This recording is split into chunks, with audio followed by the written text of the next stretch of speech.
Page 483. You can only disturb yourselves alone, in your existence, in your life conduct, in your evolution of the consciousness, and in all things that make you to a real human. And you disturb yourselves to such an extent that you are confused, and you cannot save yourselves without the guidance of the explanations with regard to the truth through the teaching of the prophets, because you yourselves have no idea of the truthly truth of all things. Truly, through the traditional irrational teachings of a religious, ideological, and philosophical fashion, you have fallen prey to various shrub knights of the consciousness, false prophets, priests, gurus, masters, sublime ones, godly ones, and other worshippers of gods and tin gods, who even today attack you like robbers along the way, and lead you into every evil, erroneous assumption. They prowl around the outer right path, which leads to the truth in yourselves, namely, the teaching of the truth, the teaching of the Spirit, the teaching of the life, and the explanations of the true prophets. And they do this in order to continue to bind you in the belief in a Godhead, a tin god, or an idolized human being, and to hold you further in the erroneous assumption of the false teachings, so that you do not become yourselves, do not bear the responsibility yourselves for all and everything in your life, so that you remain addicted in doggish submissiveness to your god, tin god, or idolized human being. They pretend to you in lies that they are treading the way of the truth, but what they really offer you are only great gestures and hackneyed words, mentally dumbing down and dependent-making cult activities and rituals, which they proudly and with prejudice present as godly traditions and wishes, the actual nonsense of which they, however, themselves do not understand, and attempt to cloak with silly excuses. Truly, they are merely threshing empty straw, and are spreading chaff with no grain,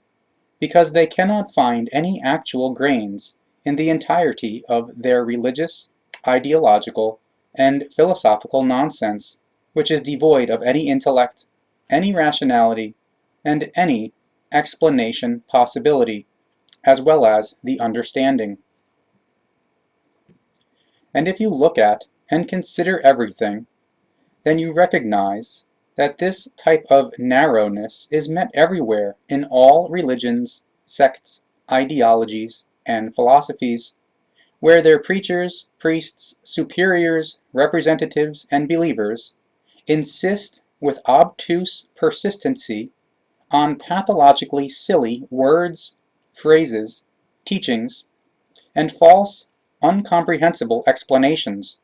On the one hand, because they themselves have contributed nothing to the invention of the whole nonsense, and, on the other hand, because in truth they themselves do not understand the entire higher rubbish. There are millions and millions, indeed thousand millions amongst you human beings of earth, who imagine that you alone have the true belief, and the one and only right God, tin god, or idolized human being. And full of doggish submissiveness, you who belong to the believers, warn your fellow human beings, everywhere, in the haughtiness of your belief, as well as in your imperiousness, where something goes beyond your intellect as well as beyond your rationality, and therefore beyond your comprehension of the things, because in erroneous belief your intellect and your intelligence are suppressed with Gewalt and enslaved through a religious, ideological, or philosophical belief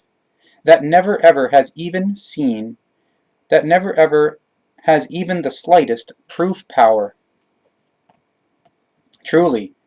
you fallible ones amongst you human beings of earth, who wallow in the truth unknowledgeness, and in all vices and pathological cravings, as well as in all terrible things and all evil, you are the worst amongst the earthly humankind, because it is truly you amongst all who are debauched and depraved, because, in your knowledge obdurateness, no upright and in true love, no real kind-heartedness, as well as no thoughts and feelings in righteousness, fairness, and responsibility, as well as none that are characterized by conscientiousness, come up in you, because truly you neither understand nor want that these high values shall arise in you, and that you shall live according to them. But if it does not happen that you become knowing of the truth, and recognize and comprehend your fallibility, then it is of no use to you if you fall into horror, complaints, and entreaties when terribleness happens to you through your misbehavior. If the terribleness of your fallibility strikes you, then you do not want it to be otherwise, and you have missed the time when you could have developmentally changed the whole of your fallibility, and you could have turned to the truth and followed it. And consider, you fallible ones, that when the self-caused terribleness strikes you, then no one will bemoan you, because for every human being, each moment that is wasted, even on one thought of your terribleness, is a loss. You who want to know everything better, although you know nothing. And if you do not, in your hard-neckedness, come out of the truth unknowledgeness, and your truth denial, as well as truth calumny, then you will remain blind in this, and you will miss your true life just as much as your consciousness evolution. You fallible ones amongst you human beings of earth, who assert and suggest your belief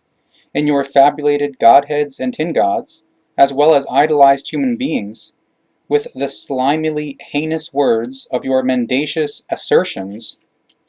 you only have an imagined truth recognition, because in reality you do not have a speck of dust of a weight of an idea what the truth actually is. And you fallible ones amongst you human beings of earth, you who are in great throngs, and who regularly or sporadically undertake your services to gods and tin gods, or pay homage in submissiveness to those human beings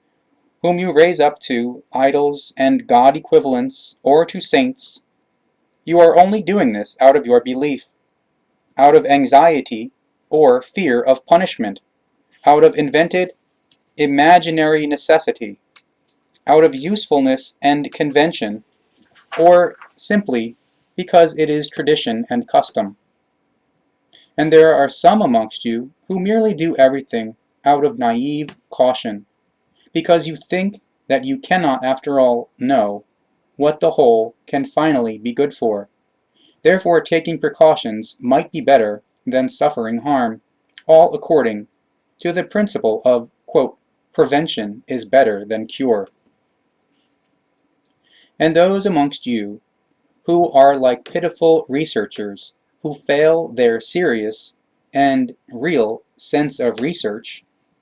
you are rummaging around in things that are contrary to any intellect and any rationality, and consequently will not lead to any result or to any end. You believe you are searching for the truth, and you get yourselves entangled in a thicket out of which you can no longer raise yourselves up. Therefore you continue to rummage around in it senselessly, arduously, and untiringly, because you believe that you can find in it a way to the truth, and therefore to the creation and to its laws and recommendations. And if you find nothing, then you excuse yourselves to yourselves by saying that everything is too heavy and too difficult, as well as too arduous. However, your excusing does not help you, because you are not willing to take upon yourselves that which is heavy, arduous, and difficult. Therefore, you only practice meaningless gambling with everything. And that great part amongst you human beings of earth, Those of you who apparently do not find the time to look into yourselves and find the truth of all truth in yourselves, the truth of the creation and of its laws and recommendations, you are verily plagued, created creations, because you believe that it is arduous enough to dedicate yourselves to the daily work and to the necessities of the material life, and all the things beyond that, as well as to the fulfillment of the needs and wishes that you have. In doing so, however, you disregard the search for the effective truth of all truth, as well as the evolution of your consciousness. Truly, and as you chase after your material things, you do not notice that your requirements and wishes increase continuously as you fulfill them, because you always demand more and are not satisfied with what you have. And your unsatisfaction does not know any end, because you strive for more and more, and are thus never able to come to rest,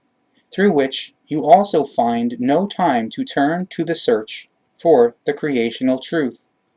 to which you do not use even one thought and not one feeling. Therefore, you cannot awaken yourselves out of your wrong mode of life either. You are caught in your wrong mode of life, in your wrong thoughts and feelings, as well as in your sense for material goods, for possessions and riches, for pathological craving and vice, as well as for pleasure and doubtful joys, whilst at the same time forgetting the high culmination point with regard to your consciousness evolution, as well as the search for the truth in you and in the creational laws and recommendations. Therefore you let yourselves be incited through your earthly existence, through your own requirements and wishes, as well as through your desires, vices, ill joys, and pathological cravings, etc., as well as through your religious, ideological, or philosophical belief, as a slave to your earthly requirements, wishes, and desires. In the doing of this slavish bearing, you become fatigued, and need diversion, rest, and distraction, as well as recuperation, as a result of which you do not have any time remaining to work with your mental block and consciousness block, resulting in a fading of your consciousness, of your thoughts and feelings, of the psyche, of the character, of the personality, and of the virtues, which is also the cause of the failure to deal with the life and death, so that not even a slight touch of an impulsation can arise for what will come when the life reaches its end. Only very few amongst you will perhaps once, for a moment, become somewhat thoughtful, but you do not let yourselves be more deeply struck by it, let alone be awakened by it. Rather, you push everything away in fear and shyness, and reject it from yourselves quickly and gruffly, due to lack of the necessary time for consideration. Many amongst you who have perhaps once briefly thought about the death, you expect that others shall draw the conclusions out of life and death for you, because in fear and shyness you do not dare to deal with it, and even quarrel and grumble with your fate and indict it, because through chicken-heartedness you do not find the possibility in yourselves to direct your thoughts and feelings onto it. And you, those of you who are so and act so, each word of the explanation is lost upon you, for as long as you do not become courageous, and do not want to recognize the truth, and do not want it to be true, therefore it is simply up to you alone to change everything in yourselves, and to escape from your chicken-heartedness, so that you may become courageous, and turn in your thoughts and feelings to the life and death, in order to therethrough gain an all-embracing understanding, and the necessary knowledge through which you can liberate yourselves from your fear and shyness. You human beings of Earth, liberate yourselves from merely dedicating yourselves to the earthly, material necessity, which in many cases is only based on imaginations and which increases continuously with its successes, through which you continuously demand more imaginary necessities and thereby increase your material wishes endlessly. Truly, you have never satisfied anything else than your material wishes, and never seriously searched for the real truth, although, paradoxically, you have demanded the effective truth since time immemorial, which, with the exception of a few, you cannot find because you are only chasing after the material and the fulfillment of your earthly wishes. Since time immemorial, you have created hindrances of all kinds against the real truth, which reveals itself as certainty in recognition of the reality, and which you can only find in yourselves and in the creational laws and recommendations.